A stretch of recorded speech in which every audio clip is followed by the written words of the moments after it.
सिद्धम शुद्धम परमीय अनंत जिणिन्दवर्णेमि चन्द्रमकलङ्कम् गुणरयणभूषणुदयम् विवस्स परोवणं बोच्छम्।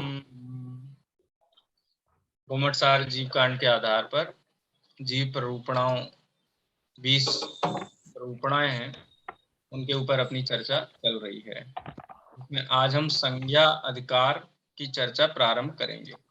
कल प्राण अधिकार की चर्चा हमारी हो गई है, आज संज्ञा की चर्चा हम प्रारंभ करेंगे।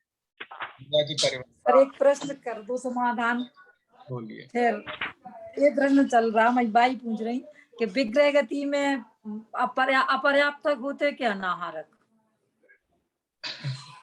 एकम द्वौ त्रीण वा अनाहारकम सूत्र पढ़ा है ना, तत्व सूत्र का। हाँ। उसका तात्पर्य क्या है? पहले, दूसरे और तीन समय तक, एक समय तक यदि सीधा है, ऋजु गति है, तो एक समय के लिए अनाहारक रहता है। यदि एक मोड़ सहित है तो 2 समय तक अनाहारक रहता है। 2 मोड़ सहित है तो 3 समय तक अनाहारक रहता है। एकम दो त्रीन वा अनाहारकम, चौथे समय में नियम से वो पर्याप्तक वो हो जाता है। अच्छा, अब दूसरा प्रश्न है, पर्याप्तक रहता है कि अपर्याप्तक रहता है? एक सेकंड, बात मैं पूरी कह दूं फिर उसके बाद आप लिए। ठीक है, अब विग्रह गति में पर्याप्तक है अपर्याप्तक है?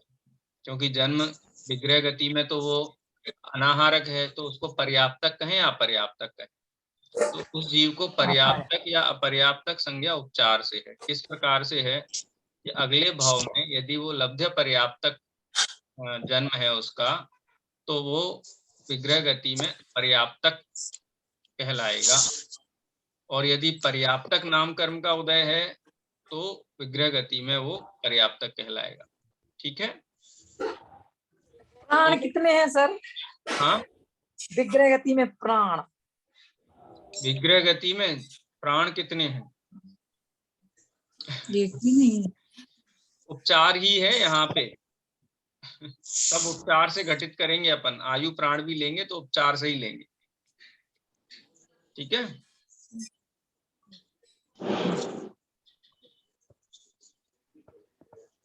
एक प्राण ही घटित होगा, आयु प्राण, लेकिन उसका कथन सब उपचार से है। विग्रह गति का, विग्रह गति के लिए अलग से वो नहीं है, और उसका थोड़ा विशेष है। श्वास नहीं होगा सर? अरे भाई, स्वाक्षोच्छ्वास तो लब्ध्य पर्याप्तक को भी नहीं होता। आपको विग्रह गति में स्वाक्षोच्छ्वास चाहिए हैं? अच्छा। ठीक है, चलिए अब संज्ञा की चर्चा प्रारंभ करते हैं। संज्ञा, 4 संज्ञाओं की बात है। इस लोक में या परलोक में ये विषय, भोगों की, इत्यादि वस्तुओं की, माने जो भी विचार है जीव का, जिनके कारण उसको दुख हो, माने जो भी जीव के दुख के कारणभूत भाव हैं, उसको संज्ञा कहते हैं।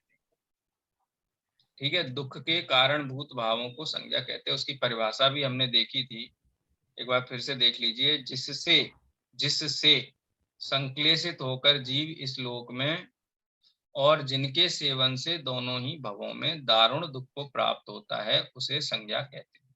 ये परिभाषा है। किससे संक्लेशित होता है जीव? संयोग से संक्लेशित होता है या अपने भावों से संक्लेशित होता है?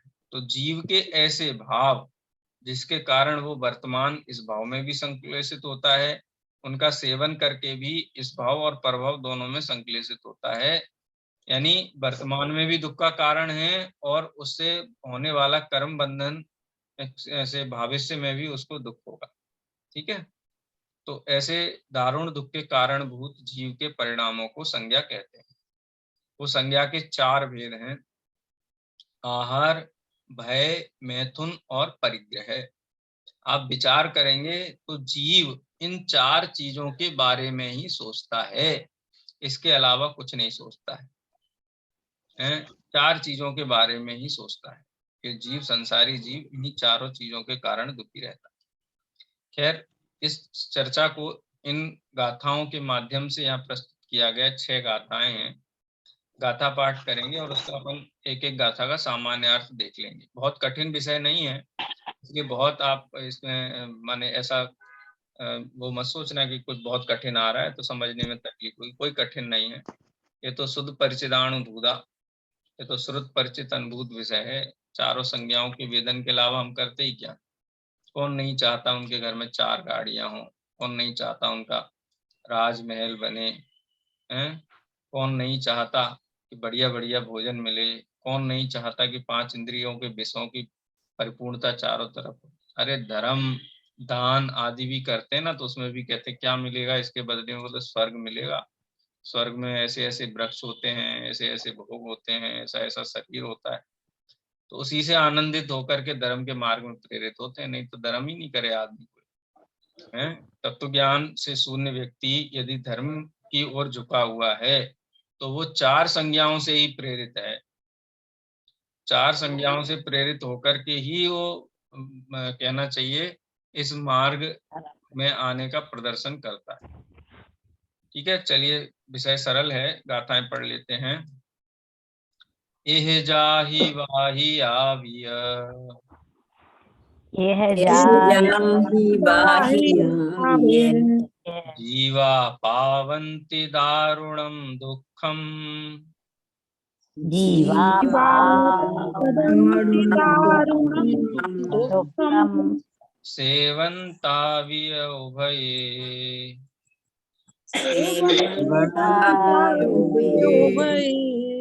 ताओ चत्तारि सन्नाओ,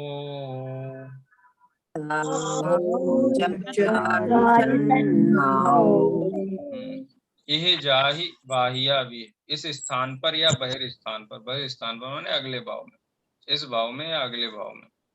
विय जीवा पावंती दारुणम दुखम, जीव जिन दारुण दुखों को, दारुण दुख किसको बोलते हैं?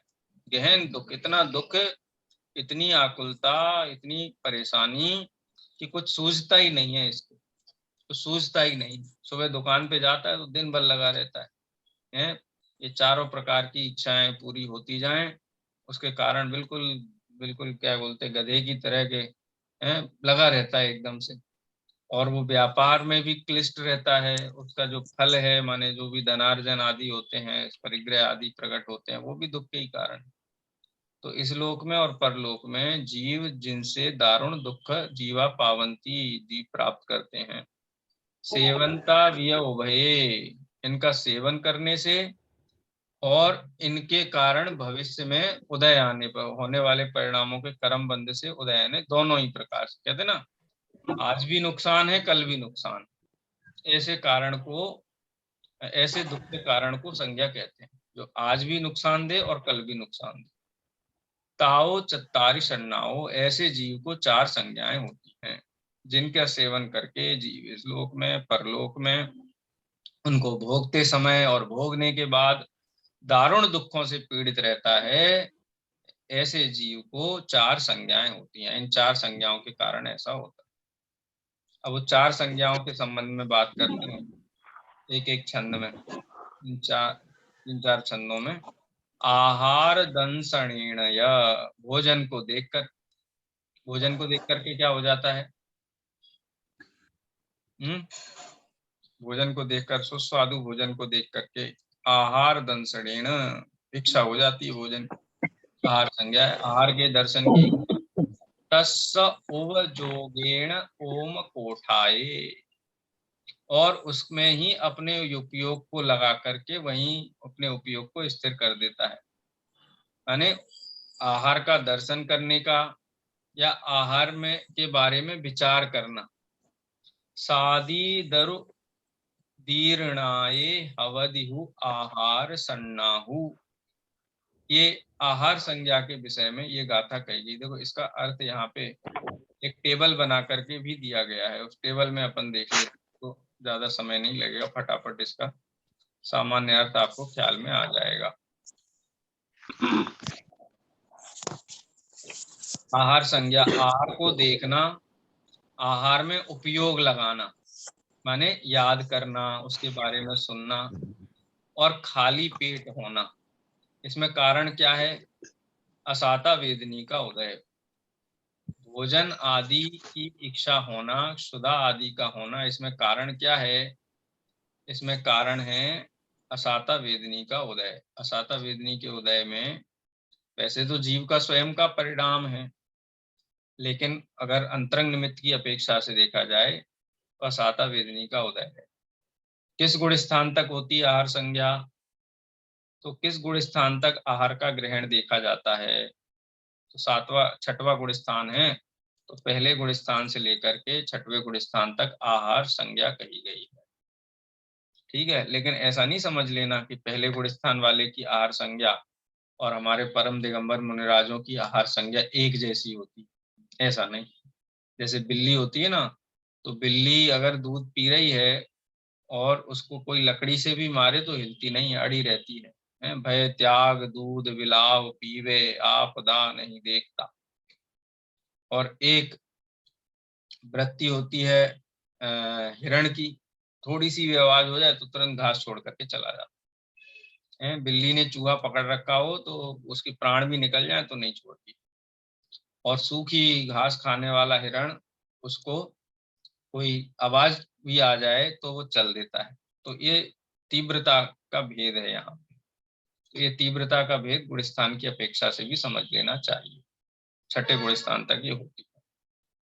ठीक है, ये हुआ आपका गाथा नंबर, जो दूसरी जो गाथा थी 135 नंबर की, 135 नंबर की गाथा का सामान्य अर्थ हुआ। उसके बाद अयि भीम दंसणेनया, अयि भीम, अति भयंकर वस्तु को देख करके, हैं लोग डरा देते ना एक दूसरे को ऐसे। क्यों डर जाते हैं? क्यों डर जाते हैं? डरने का कारण क्या है? तो कहते भय संज्ञा है, हैं? जो नो कसाएं हैं उनमें भय नाम की कसा है, भय संज्ञा है।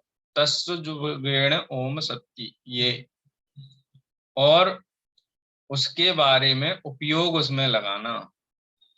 उपयोग लगाना का मतलब क्या हुआ कि विचार करना, कहीं ऐसा हो गया तो, कहीं दरवाजा खुला रह गया तो, कहीं चोर घुस गया तो, कहीं हमारा धन संपत्ति ले गया तो, ऐसा भयभीत रहना। धन नहीं होगा तो क्या होगा, शरीर को रोग हो जाएगा तो क्या होगा, ऐसे भय कषाय के बारे में ही सोचते रहना, विचार करना। तत्सुजुगे भय कम उदीर्णाए, ऐसे भय कर्म कौन सा है? चारित्र मोनि का भेद है ना। भय नाम के कर्म की उदीर्णा से भय सन्ना जाए दे चतुहिम, भय नाम की संज्ञा इस जीव को होती है। देखो टेबल में भी एक बार देख लेते हैं कि भय अत्यंत भयानक पदार्थ का देखना, उसकी कथा सुनना। तत्सुजुगे का ना, पूर्व में देखे हुए पदार्थ का स्मरण करना। शक्तिहीन होना, है एकदम से पसीना ठंडा ठंडा छूट जाना, हाथ पैर कांपने लगना, ये सब भय कसाय हैं। भय कसाय के बाह्य निमित्त कारण है, अंतरंग निमित्त कारण भय कसाय का उदीर्णा है। और 21 गुण स्थान तक होती है भय संज्ञा। तो उपचार से तो जब तक इनका उदय पाया जाता है तब तक होता है। तो भय संज्ञा 8वें गुण स्थान तक कही गई है। ठीक है, भय संज्ञा 8वें गुण स्थान तक कही गई है। लेकिन ऐसा भयभीत होता हुआ दिखाई नहीं देता है। जितना मिथ्या दृष्टि हो सकता है, कोई मिथ्या दृष्टि जीव हो और उसको कोई कितना भी डराए तो भयभीत होता हुआ दिखाई नहीं भी दे, लेकिन भय संज्ञा है उसको। और कोई मुनि भगवंत हैं, वो अपने संघ की रक्षा के लिए ऐसा कहें कि इस स्थान पर रुकना योग्य नहीं है, यहाँ पर इस प्रकार की आपदाएं आ सकती हैं, इसलिए अन्यत्र गमन करना चाहिए। तो उनको कोई डरपोक कहे तो वो उनके अंदर भय कसाय नहीं, वो उस भय कसाय के रस को नहीं भोगते हैं। वो तो भय नाम की कसाय का जो उदय है उसके उदय के अनुसार उनका परिणमन दिखाई देता है। तो इसलिए 8वें गुण स्थान तक भय संज्ञा कही गई है। 7वें और 8वें गुण स्थान में तो इनके कोई भी चिन्ह ही दिखाई नहीं दे सकते। वो तो बहुत सूक्ष्म उदय है, इसलिए कर्णन्योग की अपेक्षा से कही गई। ठीक है,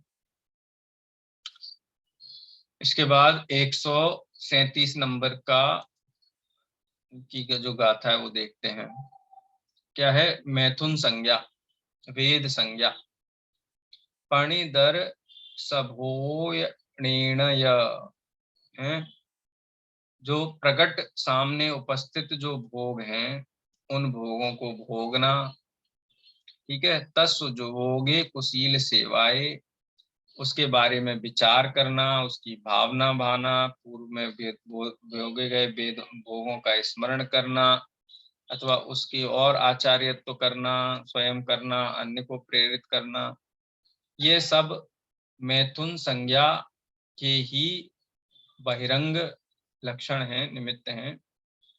क्यों होती है ये? वेदस्य उदीर्णाए, वेद नाम का, अब ये वेद कौन सा वाला है? वेदनी कर्म वाला वेद नहीं है, ये वेद है स्त्री वेद, पुरुष वेद, नपुंसक वेद, जो चारित्र मोहनी का भेद है। मेहुण सन्ना हवदी एवं, इस प्रकार से मैथुन संज्ञा होती है। ठीक है, ये कोई विषय हमारे लिए नया नहीं है, ये हम परिचित हैं इस विषय से भी। अब है उसके सबसे अंतिम जो संज्ञा है 4 संज्ञाओं में, परिग्रह संज्ञा। तो परिग्रह संज्ञा के बारे में ये 138 नंबर की गाथा है। गाथा एक बार देख लेते हैं और उसका सामान्य अर्थ देखेंगे। ओवयरण दंसणेणय, उपकरण का दर्शन से, यानी कोई भी वस्तु देखे, बाजार में जाते हैं ना, बढ़िया ड्रेस लटक रही है तो देख करके क्या भाव आता है? हेमलता जी, बढ़िया साड़ी लटक रही, बनारसी साड़ी है, तो देख करके क्या भाव आता है?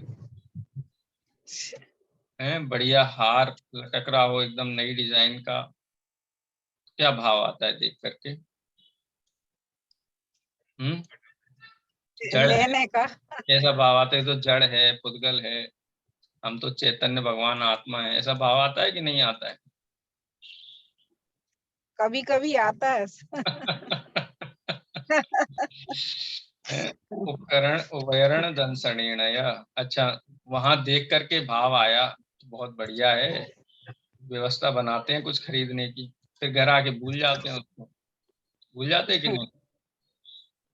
जी, याद रहे, तस्व जोगेण, फिर उसमें उपयोग रमा रहना, उसकी विधि मिलाना, किस प्रकार से अपने को मिले हैं, उसके बारे में विचार करना, प्रशंसा करना है। ये भी देखो, जो वस्तु अपने पास नहीं है वो भी अपने लिए परिग्रह संज्ञा है, जो वस्तु है वो तो परिग्रह है ही। अरे बाय में एक धागा भी परिग्रह नहीं हो, लेकिन तस्व जो वो गेण, लेकिन उसमें उपयोग डूबा हुआ है, तो वो परिग्रह संज्ञा ही है। वस्त्र पर धागा न होने पर भी द्रव्य लिंगी जो मुनि, जो नौवे ग्रह जाने वाले मुनि हैं, वो परिग्रह संज्ञा से पीड़ित है। तो फिर एक इंद्रिय आदि सामान्य ग्रस्तों की तो बात ही क्या करें, इसलिए कसायों का भाव, मिथ्यात्व का भाव कितना आवश्यक है। मात्र बाहर कलर पेंट करने से नहीं चलेगा, कोई पुराना मकान टूटा फूटा चटका हो और उसके ऊपर कोई बढ़िया पुट्टी भर के कलर कर दे, बिल्कुल गिरने वाला मकान है, तो कितना सुरक्षित है? बिल्कुल भी सुरक्षित नहीं है। ऐसे ही बाह्य तप आदि, बाह्य आचरण आदि रहे, लेकिन अंतरंग में मिथ्यात्व बना रहे और कसाएं बनी रहे, अनंतानुबंधी आदि, तो ये 4 संज्ञाओं से जीव नहीं छूट सकता है। निष्कसाय होकर के इनसे छोड़ा जा सकता है। क्यों होती है? लोहस्य उदीर्णाय, लोभ नाम के चारित्र मोहनी कर्म के उदय से। परिग्रहे जायदे सन्ना, परिग्रह नाम की संज्ञा होती है। ठीक है, देखो यहाँ दिया हुआ है ना, उभयरण, उभयरण के लिए बोला है इत्र, भोजन, उत्तम वस्त्र, स्त्री, धन, धान्य आदि भोगोपभोग के साधन भूत बाह्य उपकरणों को देखने से परिग्रह संज्ञा होती है। वैसे तो 24 घंटे ही होती है, यहाँ तो एक निमित्त के भूत बतलाया। अथवा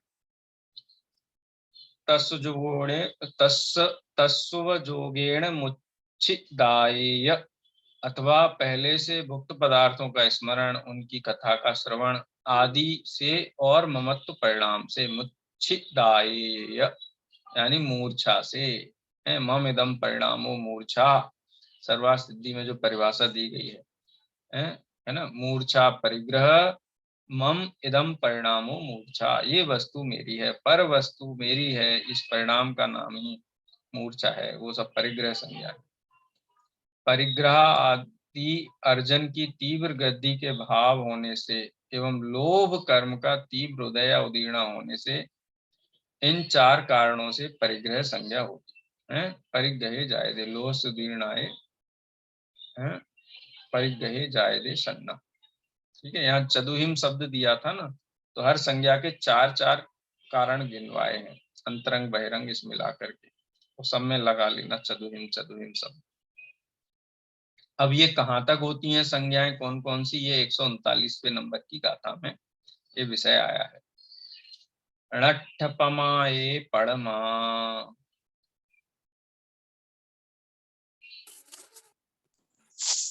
णट्ठपमाये परमा, सन्नाण हि तथ्य कारणा भावा, शरणाहि तत् कारणा भावा भावा एषा कम्मथित्येणु,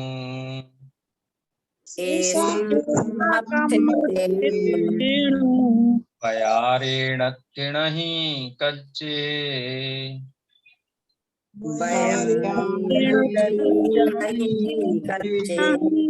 कच्चे। णट्ठ पमाए, णट्ठ माने नष्ट हो गए हैं, क्या, पमाए प्रमाद, जिसके प्रमाद नष्ट हो गए।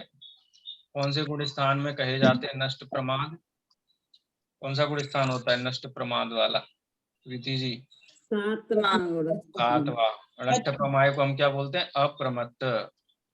णट्ठ माने नष्ट हो गए हैं, पमाए माने प्रमाद, इसलिए अप्रमत्त। अप्रमत्त गुण स्थान में कौन सी संज्ञा नहीं होती है, पड़मा सन्ना नहीं, हम संज्ञा नहीं होती है। और पड़माए लिखा है ना, प्रथमादि, ओ प्रमाद आदि, णट्ठ प्रमाद आदि गुण स्थान में, आदि माने जिसके आरंभ में है अप्रमत्त गुण स्थान, तो यानी 7वां 8वां 9वां 10वां 11वां 12वां 13वां 14वां और सिद्ध, यानी इसके 7वें गुण स्थान और आगे आहार संज्ञा नहीं होती। पड़मा सन्ना नहीं, प्रथमा संज्ञा नहीं होती। क्यों नहीं होती है, तत्थ कारणा भावे, क्योंकि वहां पर तत्संबंधी कारण का अभाव है, यानी क्षुधा नाम के असाता वेदनी के उदय उदीर्णा का अभाव है, तत्थ कारणा भावा। शेषा कम्मथितेणु वयारेणथिण ही कच्चे, शेष तीन संज्ञाएं, शेषा कम्मथितेणु, शेष जो संज्ञाएं हैं वो तत्संबंधी कर्मों के उदय के कारण आगे भी पाई जाती हैं। 8वें गुण स्थान में भय संज्ञा नहीं हो, भय संज्ञा होती है 8वें गुण स्थान तक। 9वें गुण स्थान में आहार और भय दोनों ही संज्ञाएं नहीं होती हैं। 9वें गुण स्थान तक कौन सी संज्ञा होती है, तो मैथुन संज्ञा, वेद आदि का उदय 9वें गुण स्थान तक होता है। और 9वें गुण स्थान के पार हो जाने पर भी 10वें गुण स्थान में सूक्ष्म सांप्राय में लोभ नाम के कर्म का उदय होने से परिग्रह संज्ञा कही गई है। फिर भी प्रकट रूप से ये संज्ञाओं के अनुरूप कार्य वहां पर दिखाई नहीं देता है। उसका कारण क्या है, क्योंकि आत्मा का उपयोग अपने में लगा हुआ है और कर्म का जो सूक्ष्म उदय है, मंद उदय है, उस मंद उदय के कारण उसका प्रभाव नहीं दिखाई देता है। जैसे एक सूखी ईंट है आपके पास और मैं आपको एक बूंद पानी दूं और कहूं कि इस ईंट को गीला कर दो, तो एक बूंद पानी गीला कहलाता है कि नहीं कहलाता है? नहीं कहलाएगा। एक बूंद पानी गीला, सूखा होता है एक बूंद पानी, उसमें कोई असर ही नहीं पड़ेगा ना सर, हैं? असर नहीं पड़ेगा, लेकिन एक बूंद पानी, उसको एक बूंद पानी गीला प्रमाण गीला करती है कि नहीं करती ईंट को? करती तो है। करती है, लेकिन उव्यारेण उपचार से कही गई है। नत्थि नहीं कच्चे, उसका कोई कार्य, प्रकट कार्य दिखाई नहीं देता है। 7वें गुण स्थान में भी भय, मैथुन और परिग्रह, इनके रूप कोई कार्य दिखाई नहीं देता है। 8वें में भी दिखाई नहीं देता है, 9वें में भी दिखाई नहीं देता है, 10वें में भी दिखाई नहीं देता है। लेकिन तत्संबंधी कर्म का उदय जहां जहां तक जिन गुण स्थानों तक है वहां तक ये संज्ञाएं कही गई। ठीक है ममता जी, क्लियर? जी जी सर। चलिए, इसको देखना हो तो एक बार चार्ट भी देख लीजिए। परिग्रह, लोभ, कषाय, ये तो देख लिया ना हमने। चलिए आगे बढ़ते हैं। इसके बाद है मार्गणा महाधिकार। इसको महाधिकार क्यों कहा है मार्गणा को? क्योंकि हम जो विषय पढ़ रहे हैं ना वो मार्गणा के भेद के अंतर्गत आता है। भले ही स्वतंत्र रूप से मार्गणाधिकार के पहले इनकी चर्चा हो गई है, लेकिन संज्ञा भी एक मार्गणा है, और इसके पहले, संज्ञा के पहले क्या, पर्याप्ति भी, पर्याप्ति को जो जीव समास ले, जीव समास पढ़ रहे थे। हाँ, जीव समास पढ़ रहे थे। नहीं, ये हमने जो पढ़ा ना संज्ञा, संज्ञा भी एक प्रकार का मार्गणा स्थान ही है। सन्ना, सन्ना शब्द आएगा ना, सन्नी नहीं, संज्ञा, संज्ञा नहीं है। ठीक है, अब ये 14 मार्गणाओं की यहाँ चर्चा होती है, प्रारंभ होती है। मार्गणा कहते किसे? और मंगलाचरण में तो मार्गणाओं का गुणगान किया है आचार्य नेमी चंद्र देव ने। पहले मंगलाचरण पढ़ते हैं, को मार्गणा कहते हैं। हाँ जी, फिर से बोलिए। जीव की खोज विशेष को मार्गणा कहते हैं। जहाँ जीवों को खोजा जाए उसे मार्गणा। बहुत बढ़िया। जिन स्थानों पर, जिन अवस्था विशेषों में जीव का अध्ययन किया जाता है, जीव को खोजा जाता है, जीव के स्वरूप को समझा जाता है, उसको मार्गणा कहते हैं।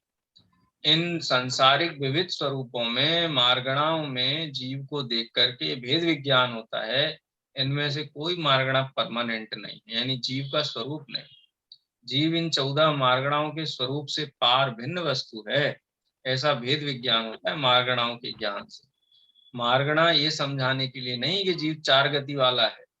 मार्गणा ये समझाने के लिए नहीं है कि जीव 3 वेद वाला है। मार्गणा ये समझाने के लिए नहीं है कि जीव 5 काय वाला है, 3 योग वाला है, 4 कषाय वाला है, अज्ञान वाला है, असंयम वाला, संयम की अपेक्षा है। क्या समझाने के लिए कि जीव तो अपने चैतन्य प्राण से, चैतन्य लक्षण से ही प्रकाशित होता है। ठीक है, देखो मंगलाचरण में देखते हैं। धम्म गुण मग्गणाहय,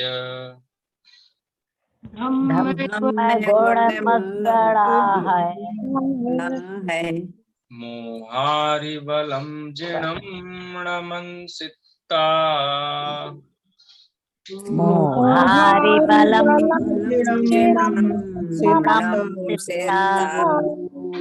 मग्गणमहायारं,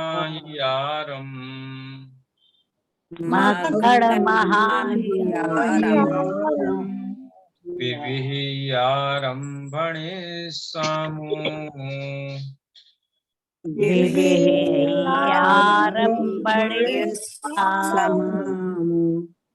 क्या कहते हैं? धम्म गुण, धर्म गुण से युक्त, धर्म गुण से युक्त, मग्गणाहय मोहारि बलम, यानी ये उपमा दी गई है। धम्म गुण मग्गणाहय, यानी धर्म नाम का जो गुण है वो धनुष के समान, और मग्गणा है, मग्गणा है वो है माने बाण के समान। जिसने धर्म रूपी धनुष को लेकर के ज्ञान रूपी प्रत्यंचा पर 14 मार्गणाओं रूपी बाणों से मोहारि बलम जिणम, मोहारि, मोह नाम के शत्रु समूह को, शत्रु बल को क्या कर दिया है? नष्ट कर दिया है। जिणम, जीत लिया है। जिणम शब्द है ना, जीत लिया है। रमन सित्ता, ऐसे जिनेंद्र देव जिनको मैं नमस्कार करता हूँ। नमस्कार करके क्या करेंगे? मग्गण महाहि आरम, मार्गणा महाअधिकार को कहूंगा। या मार्गणा महाअधिकार को सामान्य कथन करेंगे तो बोलते नहीं, विविहि की आरम, उसके अंतर्गत विविध अधिकारों को भणिष्यामो, कथिष्यामि, कथिष्यामः यानी कहूंगा। जिन जिनेंद्र भगवान ने सम्यक दर्शन रूपी धनुष और ज्ञान की प्रतिज्ञा पर 14 मार्गणा स्थान रूपी बाणों से मोह को नष्ट कर दिया है, ऐसे जिनेंद्र भगवान को नमस्कार करके मार्गणा महाअधिकार और उसके विविध अंतर अधिकारों का कथन करूंगा। ठीक है। जाहि वजासु वजीवा, जाहि वजासु जीवा, मग्गिज्जन्ते जहातः दिट्ठा, मग्गिज्जन्ते जहातः दिट्ठा, ताओ 14 जाने, ताओ 14 जाने, स्वेणाणे मग्गणा हुन्ति, स्वेणाणे मग्गणा हुन्ति। क्या कहते हैं? स्वेणाणे, श्रुत ज्ञान में, श्रुत ज्ञान माने प्रवचन में, यानी द्वाद सांग में, श्रुत ज्ञान में, भगवान की ध्वनि में, प्रवचन में। जाहि व जासु व जीवा मग्गिज्जन्ते जहां तहां दिट्ठा, कि जीवादि पदार्थों को जिन जिन भावों में, जहां तहां, जहां कहीं भी, जिन जिन भावों में, जिस प्रकार के भावों में, जिस प्रकार की पर्यायों में, जिस प्रकार की अवस्थाओं में, दिट्ठा, दिट्ठा माने देखा जाता है, खोजा जाता है, पाया जाता है। जीव जिन जिन प्रकार के भावों में, स्थानों पर, पर्यायों में दिट्ठा माने दिखाई देते हैं, इनका अवलोकन किया जाता है, विचार किया जाता है, खोजा जाता है। बहुत सारे शब्द हम इसको पर्यायवाची के रूप में ले सकते हैं। ताओ 14 मग्गणा जाने, उन्हें वो 14 प्रकार की मार्गणाएं कहलाती हैं। ऐसा नहीं है कि मार्गणाएं 14 ही हैं, मार्गणाएं तो असंख्यात हो सकती हैं, लेकिन जीव का स्वरूप समझाने के लिए 14 विभाग करके उनको स्पष्ट किया गया है। ये 14 संक्षेप भेद हैं। अगर आप इनको विस्तार करोगे तो 4 गतियां, 5 इंद्रियां, 5 शरीर, 3 योग, 3 वेद, सब आप सामूहिक रूप से करोगे तो इनके भेद और बढ़ जाएंगे। तो प्रवचन में माने श्रुत ज्ञान में जिस जिस प्रकार से जीव के स्वरूप का वर्णन दिखाया गया है, देखा गया है, दर्शाया गया है, उन सब पर्याय भाव रूप जीव की अवस्थाओं को 14 प्रकार की मार्गणाओं के रूप में कहा गया है। ठीक है। अब उन 14 मार्गणाओं के नाम 142 नंबर की गाथा में आते हैं। गाथा पढ़ते हैं। गैंदियेषु काये, गैंदियेषु काये, योगे विविधे कषायणानि, योगे वेदे कषायणानि, संयम दंसन लेसा, संयम दर्शन लेसा, भवियात् मत्त संन्याहारे, भविया सम्मत संन्याहारे। गई माने गति, इंद्रियेषु इंद्रिय, काये माने शरीर, योगे माने योग, वेदे वेद, कषाये कषाय, णानि ज्ञाने, संयम यमे, संयम दर्शने, लेस्या लेस्यायाम, भविया माने भव्यत्व। आप अभी बीच में कहाँ हो गई थी? और सम्मत, सम्यक्त्व, सन्नी, संगी, संगी है, संगी असंगी वाला संगी, आहारे और आहार कितनी हो गई? 14। गति, इंद्रिय, काय, योग, वेद, कषाय, ज्ञान, ये 7 ये हो गई। पहली लाइन में 7 आ गई और दूसरी लाइन में संयम, दर्शन, लेश्या, आहारत, ये 14 प्रकार की मार्गणाएं भगवान के उपदेश में आई हैं, कहीं गई, उनके नाम यहाँ दे दिए हैं। अब इनकी मार्गणाएं, मैंने कहा ना कि खाली इतनी मार्गणाएं नहीं है, मार्गणाओं के अनेक भेद हैं, लेकिन क्या ये सभी मार्गणाएं जीव में, संसारी जीव में सदाकाल रहती हैं? क्या औपसमिक भाव में जीव सदाकाल रहता है? क्या 10वें गुण सदाकाल रहता है? तो इसको सांतर मार्गणाएं बोलते हैं, सांतर मार्गणाएं। उन सांतर मार्गणाओं की चर्चा आगे की गाथाओं में की गई है। ये थोड़ी चर्चा विशेष है, इसलिए अपन कल करेंगे। निज निधि निज में बताइए,